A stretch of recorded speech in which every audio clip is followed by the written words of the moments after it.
Hi fellow traders, Marv Eisen here from Timeless Dollar Trading Academy, and in this video I'm going to focus on three major aspects of trading that I think you're going to find very interesting, and I know that you're going to find it profitable.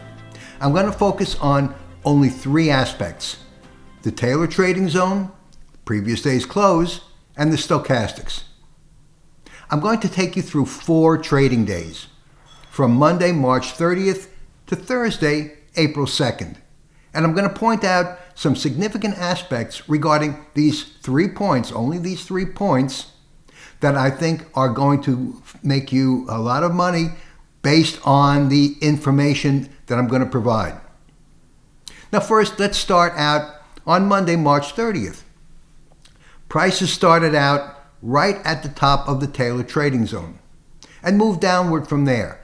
Now, first of all, any day where prices start out at either the upper or lower end of the Taylor trading zone, it's a very likely indication that prices will trade down through the entire trading zone.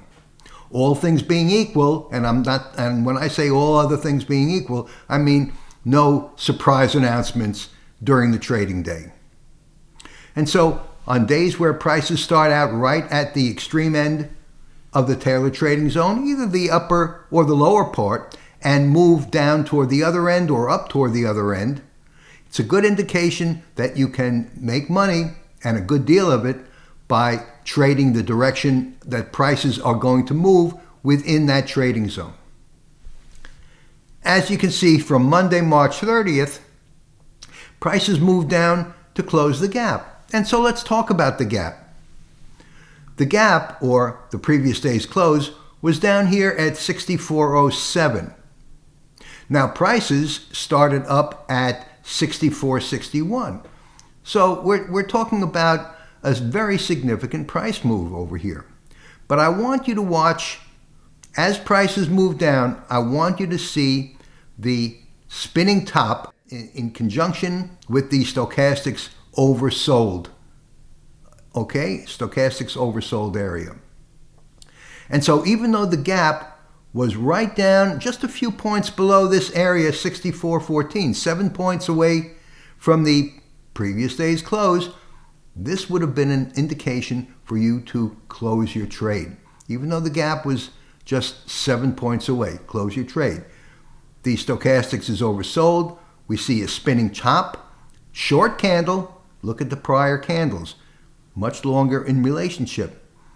Now, this is a very good trade because it starts out at the extreme of the Taylor trading zone with an overbought stochastic, move down toward the gap. So 3 things are motivating a trade to the downside.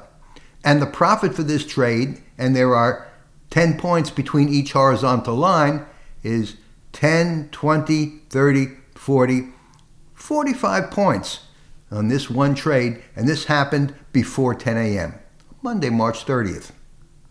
Let's move over to Tuesday, March 31st. Now, unlike Monday, where do prices start out? Well, prices opened up at 64.52, the Taylor trading zone way below that. And so the Taylor trading zone tells us doesn't motivate a trade to that direction. Prices are overbought, but they keep moving up. Another indication not to trade. The price is also moving away from the previous day's close, from Monday's close. Another indication not to trade.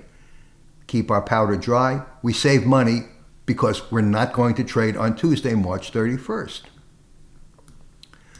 Now here we are on Wednesday, April 1st. Prices again start out above the Taylor trading zone, above the previous day's close, above Tuesday's close, and continue moving in that direction, regardless of stochastics.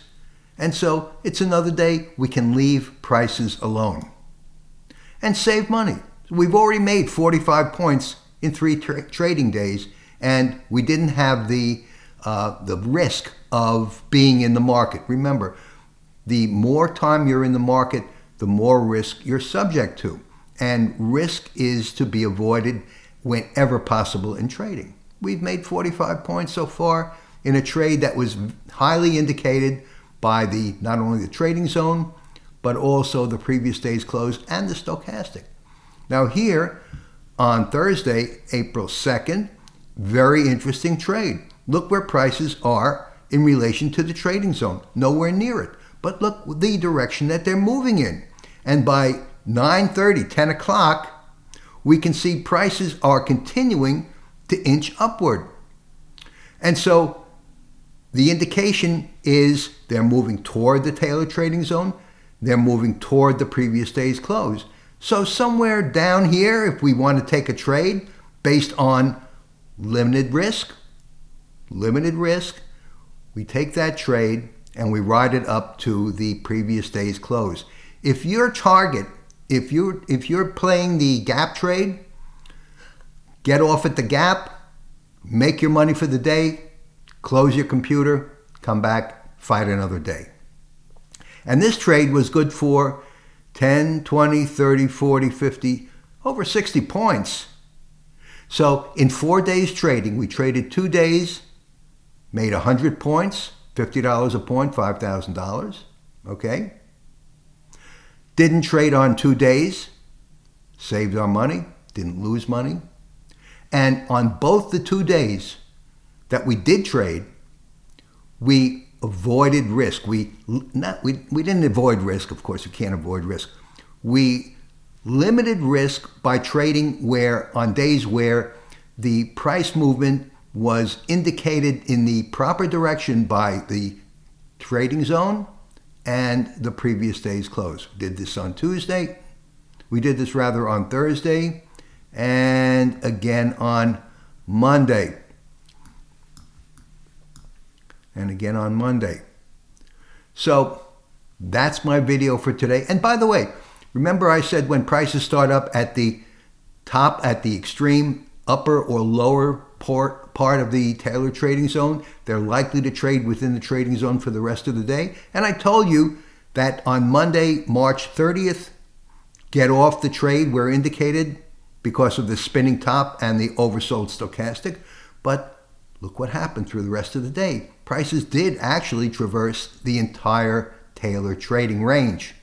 And so when you see prices starting up at the extreme upper level or the extreme lower level, they're likely to trade throughout the day to the other end of the trading zone. So if you find these points useful, please leave me a comment and I'd appreciate it. I try to keep my trading as simple as possible. Trading is a high-risk endeavor. As everyone knows, most people lose money. They overtrade. They scalp trade. I started out scalp trading. I lost a lot of money when I first started trading. I paid my dues.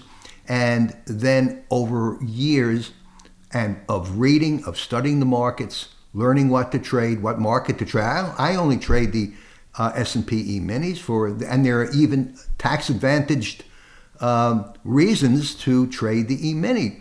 Part of the E-mini profits are long-term capital gain. It's taxed at a lower rate than holding stocks for a short time. And so this is why I trade the S&P E-mini. I suggest you look into it. And so I hope you found these points useful. You can find out more about the work I do at Timeless Dollar Trading Academy. It's right over here, timelessdollar.com. And if you want to find out about my courses, and I have 2 courses that I highly recommend, naturally. One is absolutely free, Avoiding Costly Trading Mistakes. Register for that one, absolutely free. The other is Trading Mastery for Financial Freedom. It will teach you how to trade both from the mechanics of trading to the psychology of trading. And then, of course, the Taylor Trading Calculator, what it is, how to use it, what its history is, which is a very good history, and why I rely on it and I recommend it to everyone who trades. I'm Marv Eisen of Timeless Dollar Trading Academy. Thanks so much for watching. Trade safely, and I'll see you in my next video.